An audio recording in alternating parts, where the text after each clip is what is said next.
যেখানেই যাই না কেন স্বামীর চিন্তা সবার আগে করতে হয়। আজকে আমি বাপের বাড়িতে যাব, যাওয়ার আগে আপনাদের ভাইয়ার জন্য কয়েক পদের রান্না করে রেখে যাব। বিয়ের পর থেকে আমার এই অভ্যাসটা, আমি কোথাও যাওয়ার আগে 2-3 পদের রান্না করে রেখে যাই, যাতে করে তার খাওয়ার সমস্যা না হয়। ছেলে মানুষ বাসায় একা একা থাকলে রান্নাও করতে পারে না আর খেতেও পারে না, সারাদিন না খেয়ে থাকতে হয়। যাই হোক, আপনাদের ভাইয়া ডিম ভুনাটা বেশ ভালো পছন্দ করে, তাই তার জন্য ডিম ভুনা করব। ডিম সিদ্ধ করার পরে হালকা করে তেলে ভেজে নিলাম, এরপরে উঠিয়ে নিলাম। ওই তেলে আবার বেশি করে পেঁয়াজ দিয়ে হালকা করে ভেজে নিলাম। এরপরে সামান্য একটু পেঁয়াজ বাটা দিয়ে দিলাম, আদা রসুন বাটা দিয়ে দিলাম, আর একে একে গুঁড়া মশলাগুলো দিয়ে দিলাম। সব মশলাগুলো দেওয়া হয়ে গেল, এখন মশলাগুলো ভালোভাবে কষিয়ে নিব। ডিম রান্না করার জন্য তো মশলা কষাতে দিলাম, এই পাশে মাছ রান্না করব। মাছ রান্না করার জন্য প্রথমে মশলা কষিয়ে নিব। প্রথমে আমি পানি দিয়েছি, তার মধ্যে পেঁয়াজ বাটা আদা রসুন বাটা দিয়েছি, এরপরে একে একে সব গুঁড়া মশলাগুলো দিয়ে দিলাম, সামান্য একটু তেলও দিয়েছি। এখন মশলাগুলো ভালোভাবে কষিয়ে নিব। এই পাশে এই মশলাটাও কষানো হয়ে গেছে, এখন ভেজে রাখা ডিমগুলো দিয়ে দিচ্ছি। ডিম ভুনার সাথে একটু ডাল রান্না করতে পারলে ভালো হতো, কিন্তু আমার হাতে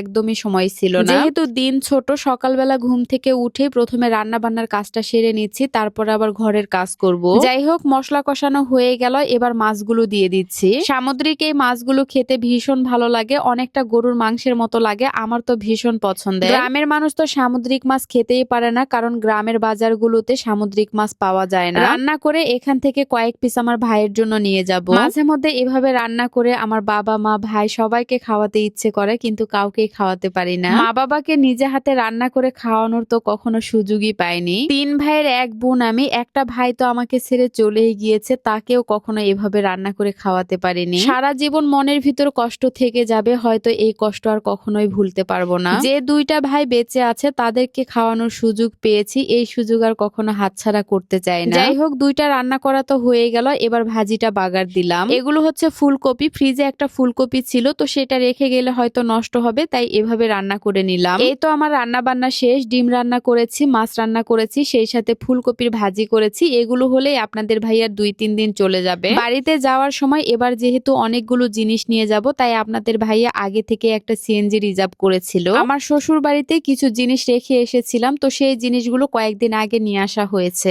সেই জিনিসগুলোই আজকে আমার বাপের বাড়িতে নিয়ে যাচ্ছি, কারণ এত এত জিনিস আমার দরকার পড়ে না। যাই হোক, বিকেল 4:30টার দিকে আমরা রওনা দিলাম। আপনাদের ভাইয়া 2 দিন পরে আমাদেরকে নিতে যাবে। যেহেতু আমরা সন্ধ্যার আগ মুহূর্তে বগুড়া থেকে রওনা দিয়েছিলাম, তাই আমাদের বাড়িতে আসতে আসতে রাত হয়েছে। বগুড়া থেকে জয়পুরহাট যেতে যেতে মোটামুটি 2 ঘন্টার মতো সময় লাগে, সেখান থেকে আবার পাঁচবিবি যেতে মোটামুটি 1 ঘন্টার মতো সময় লাগে। তবে আজকে সিএনজিতে খুব তাড়াতাড়িতেই আসা হয়েছে, মোটামুটি 1.5 ঘন্টার মতো সময় লেগেছে বাড়ি পর্যন্ত আসতে। তো আমার ভাই সিএনজি থেকে জিনিসগুলো নামিয়ে নিল, আর এসে দেখি ভাবি আমাদের জন্য অনেকগুলো রান্না করেছে। এরপরে আমরা সবাই মিলে একসাথে খাওয়া দাওয়া করতে বসলাম। এবার বাপের বাড়িতে কিন্তু আমি 2-4 দিন থাকবো, আর এই 2-4 দিনে আপনাদের সাথে অনেক অনেক ভিডিও শেয়ার করব ইনশাল্লাহ। আজকের মতো এখানেই বিদায় নিচ্ছি। সবাই ভালো থাকবেন, সুস্থ থাকবেন, আর ভিডিওটা ভালো লাগলে অবশ্যই শেয়ার করবেন। আল্লাহ হাফেজ, টাটা।